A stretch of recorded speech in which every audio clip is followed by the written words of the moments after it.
లెక్కలు కట్టేస్తా ఉన్నావు. 12 లక్షల కోట్లకి ఎన్ని సున్నాలు ఉంటాయండి? 1 2 3 అర్థమైందిలే గానీ మరి ఎన్ని సున్నాలు ఉన్నాయో తెలియనప్పుడు అంత అప్పు చేసి రాష్ట్రాన్ని అప్పుడుకొప్పుడుగా ఎందుకు మార్చడం అంట? సంక్షేమ పథకాలకు అప్పు తీసుకుని రాకపోతే మీ తాత వచ్చిస్తాడా దుడ్డు? మా తాతకి అంత ఎక్కడ ఉందిలేండి, ఇన్నాళ్ళు మీ తాత సొమ్మేమో అనుకున్నాము. ఇంకే వాగావు అని అంటే నా చెయ్యలేస్తదేమనుకున్నావు. అందరికీ ఉన్నాలేండి చేతులు. నాకు ఇక్కడ డౌట్ అనుమానం వస్తుంది, ఇవన్నిటికి 2 లక్షల కోట్లు కూడా కాలేదు కదా, మరి మిగతా ఏమేట్లో చెప్పమా?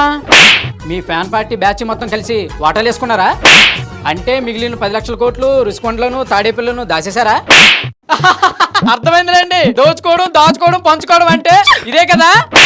మరీ అంత తెలివి వాడితే గొడ్డలు ఇంటికి వచ్చేస్తా, జాగ్రత్త. ఇదిగా ఇందా ఈ 10 రూపాయలు ఉంచి చీకులు కొనుక్కుని పో. ఇందా ఇవి కూడా ఉంచండి, రేపు జైల్లోనే చకోడీలు కొనుక్కోవచ్చు.